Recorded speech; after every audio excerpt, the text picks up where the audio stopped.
Hello everyone, this is Nirmal and you are watching now Navya creation videos. Friends, आज का हमारे इस वीडियो का टॉपिक है।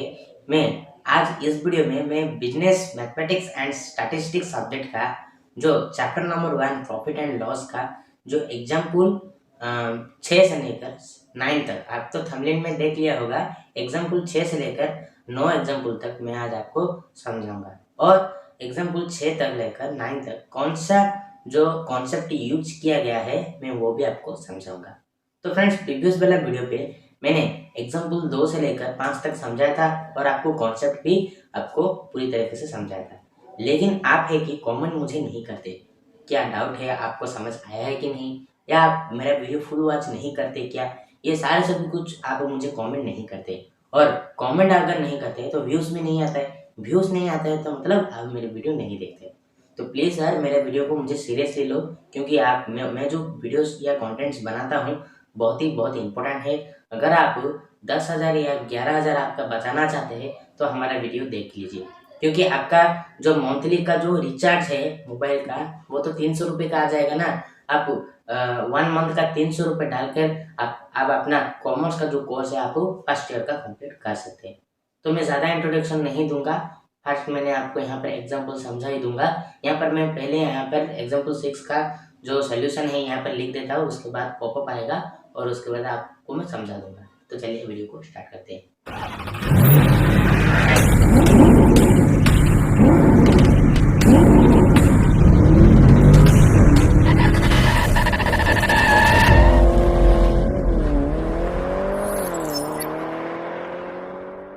तो फ्रेंड्स, यहाँ पर मैं एग्जाम्पल 6 का सोल्यूशन में कर दिया है, आपको ऊपर पॉपअप देख रहा होगा आपको। तो फ्रेंड्स देखिए, एग्जाम्पल को ठीक से पढ़िए, या मैं जो भी क्वेश्चन ऊपर दिया गया है उसे अच्छे से नोट कीजिए। देखिए फ्रेंड्स, यहाँ पर सॉल्यूशन लिखा गया है कि फ्रेंड्स देखिए ऊपर पॉपअप आ रहा है, मैं क्वेश्चन को पढ़ लेता हूँ अभी। By selling a tape recorder for 600, a loss of 100 is suffered. Find the cost price. Also find the price at which this tape recorder be sold in order to gain 60%। यानी कि question पे हमें ये find out करने के लिए कहा गया है कि एक आदमी था कि वो एक टेप रिकॉर्डर को खरीदा, कितने रुपए में सेल किया, कितने रुपए में 600 रुपए पे उसे सेल किया और उसे लॉस कितना हुआ, 100 रुपीज का लॉस हो गया। तो हमें कॉस्ट प्राइस निकालना है और हमें टेप रिकॉर्डर को ऐसा कितने में बेचने पर हमें 60% का प्रॉफिट होगा, ये भी आपको निकालना है। देखिए सिंपल सोल्यूशन है ये हमारा। यहाँ पर मैं लिख दिया सोल्यूशन और यहाँ पर मैं नीचे लिख दिया कि given SP of the tape recorder. Question पे हमें क्या दिया गया है ना, एसपी को वो आदमी कितने रुपए में सेल किया ना, 600 रुपए में उसे सेल कर दिया, कितने रुपए उसे लॉस हुआ, कितने रुपए पे लॉस हुआ। तो यहाँ पर आप नोटिस कर सकते हैं कॉस्ट प्राइस हमें निकालने की जरूरत नहीं पड़ेगा, क्योंकि हम सेल प्राइस हमें यहाँ पर दे दिया है। तो अगर हमें कॉस्ट प्राइस निकालना है, सेल प्राइस दे दिया है, लॉस भी दे दिया है, तो उसके हिसाब से मैं फॉर्मूला को यहाँ पर पुट कर दिया है। यहाँ पर SP is equal to SP plus loss, यहाँ पर ये फॉर्मूला है। ये जो फॉर्मूला है आपको मैं बताया था प्रीवियस वीडियो पे, अगर नहीं देखे तो सर्च करके देख लेना। तो यहाँ पर मैं फॉर्मूला को यहाँ पुट करके कॉस्ट प्राइस को 700 रुपये निकाल दिया। यहाँ इसको आप सिंपल ही कर सकते हैं, मैं आपको यहाँ पर कुछ भी नहीं लॉन्ग में समझा सकता हूँ, ये बहुत ही सिंपल क्वेश्चन है। तो उसके बाद मेरा कॉस्ट प्राइस आराम से निकल के आ गया, कॉस्ट प्राइस निकल के आ गया, इसका मतलब है हम आराम से प्रॉफिट परसेंटेज निकाल सकते हैं। तो फ्रेंड्स देखिए, मैं यहाँ पर प्रॉफिट परसेंटेज का फॉर्मूला भी पुट किया, 16 डिवाइडेड बाय 100 इंटू 700 रुपये यहाँ पर कर दिया और उसे सॉल्व करने पर मुझे 112 रुपीज का 112 रुपीज का यहाँ पर आंसर आया। तो अगर क्वेश्चन पे हमने दे दिया था 16% अगर प्रॉफिट होगा तो कितने रुपए में बेचने पर हमें 16% प्रॉफिट होगा, तो 112 आया। तो कॉस्ट प्राइस को मैंने यहाँ पर जो हमारा कॉस्ट प्राइस आया था तो मैं उसे क्या कर दिया, ऐड कर दिया, जितना हमारा गेन का जो आंसर आया था उसे पुट कर दिया। तो मेरा यहाँ पर 812 यानी कि 812 मेरा यहाँ पर आंसर है। यहाँ मैं एसपी का फॉर्मूला डाल दिया, सीपी प्लस प्रॉफिट यहाँ पे डाल दूंगा तो मेरा ये आंसर आ गया। तो बहुत ही सिंपल ही मैथमेटिक्स था, ये आपको जरूर सा आपके हाथ में हो जाता, अगर मैं इसको होमवर्क देता तो आपका हो जाता। और एक बात फ्रेंड्स, मैं तो एक बात बताना भूल गया, मैंने जो प्रीवियस वाला वीडियो पे मैंने आपको 3 नंबर क्वेश्चन का बिट नंबर बी आपको मैं होमवर्क करने के लिए दिया था। जो जो भी होमवर्क कर चुका है मेरे व्हाट्सएप नंबर पे मैसेज कर दे, उसका फोटो निकाल के मुझे सेंड कर दे, और जो जो भी नहीं किया कोई बात नहीं, कर देना। अगर कमेंट या मैसेज नहीं करते तो मैं कुछ नहीं कर सकता, इसमें आपका ही लॉस होगा, मेरा तो प्रॉफिट होगा, क्योंकि मेरा रिवीजन हो जाता है। मुझे यूट्यूब से व्यूज नहीं आता तो पैसा नहीं मिलेगा, मुझे कोई भी प्रॉफिट नहीं हो रहा है, ऐसा कुछ नहीं बात है भाई। मेरा तो प्रॉफिट हो रहा है क्योंकि मैं जो भी पढ़ाई करके कोचिंग में आता हूँ, मेरा यहाँ पर रिवीजन हो जाता है, मेरा तो यहाँ पर ऑब्वियसली रिकॉल और प्रॉफिट भी हो जाता है। आपका ही लॉस होगा। आप इस वीडियो के थ्रू से प्रॉफिट आपको ही निकालना है। अगर कोई भी बिजनेस है, कोई भी बिजनेस आप करेंगे तो उसमें आप अगर इन्वेस्ट नहीं करेंगे तो बिजनेस आगे नहीं बढ़ेगा। इसलिए इस वीडियो के माध्यम से कि या इस वीडियो के थ्रू से आपको प्रॉफिट निकालना है तो ये वीडियो को फुल वॉच करना आपको होगा। अगर आप फुल वॉच नहीं करेंगे तो वीडियो के थ्रू से आप प्रॉफिट नहीं निकाल सकते। समझ गए मेरी बात? तो चलिए एग्जाम्पल 7 को मैं यहाँ पर सोल्यूशन यहाँ पर, तो फ्रेंड्स यहाँ पर मैं एग्जाम्पल 7 का सोल्यूशन काट दिया है। बहुत ही इजी मैथमेटिक्स है, आपको पूरी अच्छी तरीके से समझ में आ सकता है। तो फ्रेंड्स देखिए यहाँ पर मैं क्वेश्चन, यहाँ पर जो सोल्यूशन जो एग्जाम्पल दिया गया है पॉपअप ऊपर से आ रहा है, मैं यहाँ पर पढ़ लेता हूँ। By selling 12 articles a trade gain the selling price of 2 article, find his gain percentage. यानी कि हमें इस क्वेश्चन पे कहा गया है, एक आदमी था, वो क्या किया ना, 12 आर्टिकल को सेल करने पर उसे 2 आर्टिकल का प्रॉफिट मिला है। यानी कि 2 आर्टिकल मिलने पर उसे 2 आर्टिकल बेचने पर उसे जितना रुपए मिलता है, 12 आर्टिकल बेचने पर उसे 2 आर्टिकल का प्रॉफिट मिला, 2 आर्टिकल का प्रॉफिट मिला।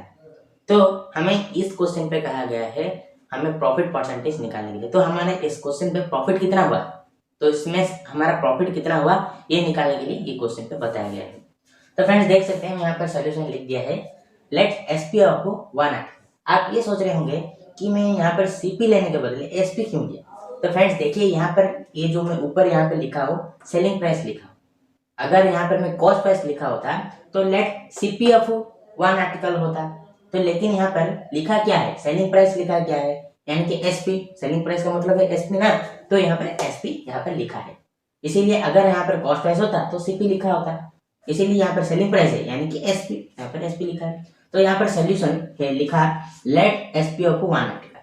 मैंने यहाँ पर सपोज एक आर्टिकल को बेचने पर हमें 1 रुपया मिलता है, तो यहाँ पर क्वेश्चन पे 12 आर्टिकल लिखा था। अगर हम 12 आर्टिकल एसपी ऑफ 12 आर्टिकल, अगर हम 12 आर्टिकल को बेचेंगे 1 रुपये में तो हमें कितना रुपये मिलेगा, 12 रुपये मिलेगा। ठीक उसी तरह आप करना। तो प्रॉफिट यहाँ पर कितना लिखा है ना, ए trade gain the selling of 2 article, यानी कि 12 आर्टिकल को बेचने पर उसे 2 आर्टिकल का प्रॉफिट मिलता है, क्वेश्चन पे दिया गया है। तो प्रॉफिट हमारा 2 रुपये हो गया। तो हम सीपी के यहाँ पर फॉर्मूला डालते, सीपी का हमारा फॉर्मूला डाल के 10 रुपीज हमें कॉस्ट प्राइस निकाल दिया। यहाँ पर कॉस्ट प्राइस नहीं दिया था, सेलिंग प्राइस के थ्रू से हम कॉस्ट प्राइस निकाल दिया, तो यहाँ पर कॉस्ट प्राइस हमारा 10 आ गया। उसके बाद क्या होगा ना, प्रॉफिट परसेंटेज हमारा तो इजी में आ जाएगा। यहाँ पर मैं यहाँ पर प्रॉफिट का फॉर्मूला डाल के, प्रॉफिट परसेंटेज का फॉर्मूला डाल के यहाँ पर मैं आंसर को 20% आंसर आया, मैं सॉल्व कर दिया। तो आप भी इस तरीके से एग्जाम्पल 7 को आसानी से सॉल्व कर सकते हो। ऊपर क्वेश्चन है दिया गया है, आप यहाँ पर मैं एग्जाम्पल 8 को बोर्ड पे लिख दिया है। एग्जाम्पल 7 खत्म हो गया, मैंने आपको बता दिया। एग्जाम्पल 8 को मैं बोर्ड पे लिख दिया है। एग्जाम्पल 8 आपके लिए बहुत ही इंपॉर्टेंट क्वेश्चन है, ये एग्जाम पे कई बार आ चुका है।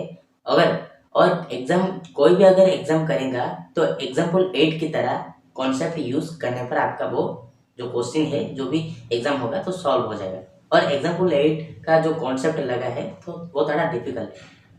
बुक में अगर आप देखेंगे तो अलग टाइप का कुछ कॉन्सेप्ट यूज किया गया है, लेकिन मैं आपको जो कॉन्सेप्ट बताऊंगा वो मैं आगे भी बता चुका हूँ और आगे भी मैं बताऊंगा। आ रहा है आप देख सकते हैं। A man sells this house at 5% profit, if he sells it for 250 lakhs he will gain 3/4%, determine the cost price of the house।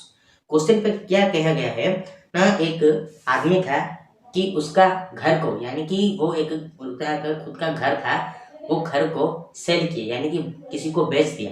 बेचने पर उसे 5% का प्रॉफिट होता है। अगर वो उस घर को 250 रुपीज में लेस कर देता है, यानी कि 250 रुपये में 250 रुपये माइनस करके अगर उसे बेचता है तो उसे 3/4% उसे प्रॉफिट होता है। तो हमारा यहाँ पर कॉस्ट प्राइस कितना हुआ निकालने के लिए ये क्वेश्चन पे किया गया है। बोर्ड पर देखिए मैंने यहाँ पर सोल्यूशन फास्ट फॉरवर्ड लिख दिया हूँ। IMP यानी कि मतलब यानी कि क्वेश्चन बहुत ही इंपॉर्टेंट है। ये क्वेश्चन का जो कॉन्सेप्ट लगा है मैं यहाँ पर आगे भी आपको बता चुका हूँ और आगे भी मैं बता रहा हूँ, आप देख सकते हैं। आगे इस क्वेश्चन पे आप देख सकते हैं, नोटिस कर सकते हैं यहाँ पर 5% और 3/4% दोनों प्रॉफिट दिया गया है। यानी कि एक 5% और 3/3% ये दोनों प्रॉफिट दिया गया है। और जो क्वेश्चन पे दोनों परसेंटेज यानी कि दोनों प्रॉफिट दिया गया होगा, उस क्वेश्चन पे आप समझ जाना कि उस क्वेश्चन पे 2 प्रॉफिट है तो 2 कॉस्ट सेलिंग प्राइस में होगा और 2 कॉस्ट प्राइस भी होगा। तो यहाँ पर हमें क्या करना होगा, कॉस्ट प्राइस तो इस क्वेश्चन पे दिया नहीं, तो हम क्या किया ना, दोनों कॉस्ट प्राइस हम लेके दोनों SP यानी कि सेलिंग प्राइस को निकाल दिया। यहाँ पर आप देख सकते हैं, लेट्स से आपको ए होम यानी कि होम का कॉस्ट प्राइस को मैं सपोज 100 रुपीज लिया। होम का कॉस्ट प्राइस तो एक घर आपको अगर बेचते हैं तो ज्यादा रुपए में बेचेगा। यहाँ पर सपोज मैं एग्जाम्पल के तरीके में यहाँ पर लेता हूँ। सपोज यहाँ पर 100 रुपीज का मुझे कॉस्ट प्राइस पड़ा, तो प्रॉफिट मेरा कितना हुआ क्वेश्चन पे हमारा फर्स्ट यहाँ पर दिया गया है 5% का मुझे प्रॉफिट होगा, तो मैं यहाँ पर ऐड कर दिया। तो कॉस्ट प्राइस मेरा पहला कॉस्ट प्राइस मेरा कितना आया ना, 105 रुपीज। तो दूसरा कॉस्ट सेलिंग प्राइस निकालने के लिए मैं दूसरा अनदर मैं यहाँ पर लेट्स से 100। तो अंदर हमें कितना, दूसरी बार हमें कितना प्रॉफिट हुआ लिखा है 3/4 यानी कि ये वाला प्रॉफिट हुआ है लिखा है। तो मैं यहाँ पर इसको क्या कर दूंगा, प्लस कर दूंगा। कैसे प्लस किया, यहाँ पर इसे इंटू कर दिया और इसे प्लस कर दिया, तो इतना मुझे इतना आंसर आया। तो इस पर अगर प्लस कर दूंगा, मैं यहाँ पर इंटू कर दूंगा, प्लस कर दूंगा, तो मेरा कॉस्ट प्राइस निकल आएगा। तो मेरा इस तरीके से कॉस्ट प्राइस निकल आ चुका है। तो दोनों को सेलिंग प्राइस को यानी कि दोनों एसपीस को, एक वाला ये वाला एक एसपी आया और दूसरा वाला ये वाला एसपी आया, तो दोनों सेलिंग प्राइसेस को आपको यहाँ पर माइनस कर देना है। माइनस करने पर हमारा इतना आता है। इतना आने पर हम क्या करेंगे, आप यहाँ पर देख सकते हैं, लिख सकते हैं यहाँ पर when the difference of 2 SPs यानी कि दोनों सेलिंग प्राइस को माइनस करने पर हमारा 5/4 यहाँ पर आता है। और सेलिंग प्राइस कॉस्ट प्राइस कितना है 100 है, तो हम यहाँ पर सेलिंग प्राइस कॉस्ट प्राइस निकालेंगे। तो आप तो जानते हैं आगे क्या करना है, 2 एसपीस का यहाँ पर 1 लिख देना है और सेलिंग प्राइस यहाँ पर जितना ही डिवाइडेड कर देना है। तो उसके बाद यहाँ पर when the difference of 2 SPs यहाँ पर लिख देना है और सारे सभी को यहाँ पर सॉल्व कर देना है। ठीक इस तरह टाइप कर 250 रुपये यहाँ पर कहाँ से आप सोच रहे हो, क्योंकि यहाँ पर क्वेश्चन पे दिया गया है कि 250 लेस यानी कि 250 रुपये अगर हम माइनस करके अगर उसे बेचते कितना रुपया हमें मिलता है, तो यहाँ पर कॉस्ट प्राइस निकल के मेरा आ चुका है 20,000 रुपये कॉस्ट प्राइस निकल, यानी कि जो घर का ओनर उस कॉस्ट प्राइस उसका 20,000 रुपये उसे सेल यानी कि खरीदा था। आपको समझ में यहाँ पे आ चुका है, मैं आपको ज्यादा नहीं बताऊंगा। यानी कि ये ट्रिक है यूनिक, ये ट्रिक मैंने आपको आगे भी बताया था, 100 लेके नहीं बताया था, 1 लेके बताया था, यानी कि लेट सी आपको 1 लेके बताया था। यहाँ पर थोड़ा ये जो मैथ्स है, ये जो क्वेश्चन है आपको एग्जाम पे ज्यादा आता है।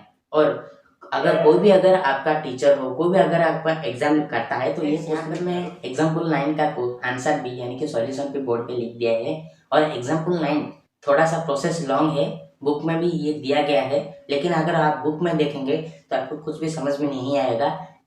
मैंने यहाँ पर बोर्ड पे कर दिया है, आपको मैं समझाऊंगा तो आपको समझ में आ जाएगा। प्रोसेस थोड़ा लॉन्ग होगा और यहाँ पर इक्वेशन कन्वर्ट करना आपको पड़ेगा, तो इसीलिए आपको क्वेश्चन से ध्यान से देखना है, पढ़ना है। क्वेश्चन को आप चाहे तो नोट कर सकते हैं या स्क्रीनशॉट ले सकते हैं। तो फ्रेंड्स मैं क्वेश्चन यहाँ पर पढ़ता हूँ। If 7% of the SP of an article is equal to 8% of its CP and 9% of the SP exists 10% of CP by ₹5 and its CP and SP।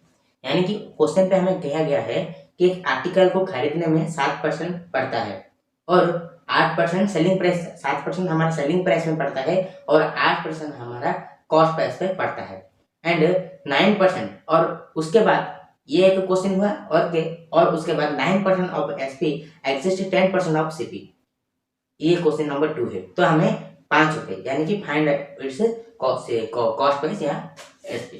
तो हमें सेलिंग प्राइस या कॉस्ट प्राइस को find करना है। तो मैं यहाँ पर इक्वेशन कन्वर्ट करने के लिए मैंने यहाँ पर कुछ यहाँ पर बोर्ड पे किया है, आप देख सकते हैं। लेट सीपी ऑफ आर्टिकल, यानी कि आर्टिकल के कॉस्ट प्राइस को मैंने एक्स लिया और सेलिंग प्राइस को मैं वाई दिया। जैसे कि मैं क्वेश्चन नंबर 1 में क्वेश्चन में किया गया है 7% of selling price of an article is equal to 8% of CP of article, यानी कि अगर 7% अगर सीपी एसपी का पड़ता है और 8% सीपी का पड़ता है, तो हमें इसमें से कैसे आपको इक्वेशन कन्वर्ट करना है। जैसे कि आप इक्वल यहाँ पर देख सकते हैं, इक्वल का मतलब है इस टाइप का। अगर आपको 7% का मतलब क्या है, परसेंट का मीन्स है परसेंट, सेंट का मीन्स है क्या, सेंट का मीन्स है 100, यानी कि 7/100। ठीक उसी टाइप का यहाँ पर ले रखा है, आप देख सकते हैं 7%, 7%। वाई यहाँ पर मैं क्यों लिया है ना, 7% यहाँ पर मैंने सेलिंग प्राइस है, इसीलिए वाई को मैं सेलिंग प्राइस ले लिया, इसी को मैं इसलिए यहाँ पर पुट किया है। ठीक उसी टाइप का यहाँ पर भी इसको पुट किया है। तो यहाँ पर मैं 100 को 100 से यहाँ पर काट सकता हूँ। उसके बाद में मेरा ये कन्वर्ट हो गया। ये कन्वर्ट हो जाने के बाद यहाँ पर मेरा क्या इक्वेशन कन्वर्ट हुआ, ऐसे नहीं। आपको इक्वेशन कन्वर्ट करने के लिए यहाँ पर जो 8 है 8x है, आपको यहाँ पर इस तरफ लाना है। तो -8x + 7y = 0। यहाँ पर आपको इक्वेशन 1 यहाँ पर कन्वर्ट हो गया। इक्वेशन 2 आपको कन्वर्ट करने के लिए सेम आपको क्वेश्चन पे देखना होगा कि 9% of the SP exist 10% of CP. यहाँ पर मैंने लिख रखा है, आप देख सकते हैं, एंड बाय 5। यहाँ पर मैं क्वेश्चन का टाइप का इक्वेशन ठीक उसी तरह इस तरह कैसे जिसे मैं यहाँ पर लिखा इस टाइप का यहाँ पर भी मैं लिख दिया है। उसके बाद यहाँ पर मेरा 5 है, 5 यानी कि मेरा यहाँ पर इस टाइप का अगर मैं सॉल्व कर दूंगा तो मेरा इक्वेशन 2 यहाँ पर मेरा इस टाइप का कुछ रेडी हो जाएगा। रेडी हो जाने के बाद यहाँ पर मेरा इक्वेशन 1 और इक्वेशन 2 मेरा फाइंड आउट हो गया। मैं दोनों इक्वेशन को मैंने कन्वर्ट कर लिया है। दोनों इक्वेशन को कन्वर्ट करने के बाद आपको क्या करना है, एक वैल्यू को आपको वैल्यू को निकालना है, यानी कि x का वैल्यू को आप निकालना है, यानी कि y का वैल्यू को आपको निकालना है। मैंने यहाँ पर x का वैल्यू को निकाल दिया है। तो फ्रेंड्स आप देख सकते हैं x का वैल्यू है 7/8 = y। आपको जो x का जो वैल्यू था मैंने यहाँ पर ला दिया, तो मल्टीप्लाई पे था, यहाँ पर डिवाइडेड पे हो गया। तो इस टाइप का कुछ हो गया है x का वैल्यू। तो आपको x का वैल्यू किसी इक्वेशन पे आपको पुट कर देना है। जैसे कि मैंने इक्वेशन 2 पे यहाँ पर पुट किया है। देखिए फ्रेंड्स यहाँ पर मैं सॉल्व किया है। अगर मैं यहाँ पर इसे इस टाइप का सॉल्व किया है, यहाँ पर आप देख सकते हैं। अगर मैं इसे इंटू इसको मल्टीप्लिकेशन कर देने के बाद यहाँ पर 70 हो गया है और उसे divided by 80, 70 divided by 8y, यानी कि यहाँ पर 500 लिखा था, यहाँ पर 500 में इस टाइप का लिख दिया हूँ। और y यहाँ पर y था और यहाँ पर भी y है। तो y दोनों y को यहाँ पर इस टाइप का कुछ सॉल्व करके मेरा 72 - 70 डिवाइडेड बाय 8y, तो यहाँ पर मैं y को कुछ इस टाइप का यहाँ पे कॉमन ले लिया है। आपको यहाँ पर इक्वेशन देखते हैं आप कैसे इक्वेशन को सॉल्व कर सकते हैं, 10th क्लास में पढ़ चुके हैं, तो मैं यहाँ पर ज़्यादा कुछ एक्सप्लेन नहीं किया है। तो इसीलिए यहाँ पर देख सकते हैं मैं इक्वेशन को सॉल्व करके कुछ y को 20,000 यानी कि 2000 यहाँ पर फाइंड आउट किया है। आप पर देख सकते हैं, अगर आप चाहें तो स्क्रीनशॉट भी ले सकते हैं। यहाँ पर इक्वेशन को मैंने कैसे सॉल्व किया आप स्क्रीनशॉट ले सकते हैं, यानी कि मेरा y को 2000 पे फाइंड आउट किया। तो y को वैल्यू को हम किसी हमारा वैल्यू में पुट कर देंगे तो हमारा y तो आ गया, x भी आ जाएगा। तो फाइंड आउट द x, मैंने यहाँ पर कहाँ पर यहाँ पर इसे y का वैल्यू को पुट कर दिया है। यहाँ पर आप देख सकते हैं मैंने y का वैल्यू को इसमें पुट किया है। अगर मैं इसे सॉल्व करूंगा तो मेरा इतना सा आंसर आ जाएगा। तो अगर आपको ये समझ में नहीं आया तो मैं इसके लिए एग्जाम्पल 9 के लिए भी मैं एक स्पेसिफिक वीडियो आपको बता दूंगा। जिन को ये सॉल्व अच्छा तरह से आया है, यानी कि एग्जाम्पल 9 जो भी स्टूडेंट समझ गए हैं मुझे कमेंट कीजिए, और जो भी नहीं किए हैं मुझे व्हाट्सएप पे मुझे मैसेज करना, मैं उनके लिए स्पेसिफिक वीडियो बना लूँगा और उनको उनके पास सेंड कर दूंगा। तो ये था हमारा आज का वीडियो। मैंने एग्जाम्पल 9 तक आपके लिए यहाँ पर बोर्ड पे समझा दिया है। एग्जाम्पल 9 थोड़ा इंपॉर्टेंट और एग्जाम्पल 8 भी थोड़ा यूनिक और इम्पोर्टेंट था, लेकिन यही एग्जाम में ज़्यादा आता है। इक्वेशन टाइप का क्वेश्चन और एग्जाम्पल 8 जैसा क्वेश्चन यहाँ पर ज़्यादा आता है। मैंने आपको लिख के दे देता हूँ एग्जाम्पल 8 और एग्जाम्पल 9, ये दोनों क्वेश्चन आपको एक सेपरेट खाता में यानी कि नोटबुक में नोट करके रखना है, क्योंकि एग्जाम्पल 8, 9 आपके एग्जाम पे आने वाला है। एज इट इज वो ही क्वेश्चन नहीं आएगा, उसके टाइप का क्वेश्चन आएगा। तो अगले एक वीडियो में मैं एग्जाम्पल 9 से लेके और 9 उसके बाद जो जो भी क्वेश्चन होगा उसको मैं बोर्ड पे समझाऊंगा। तो मिलते हैं अगले वीडियो के लिए वेट करना और जय हिंद।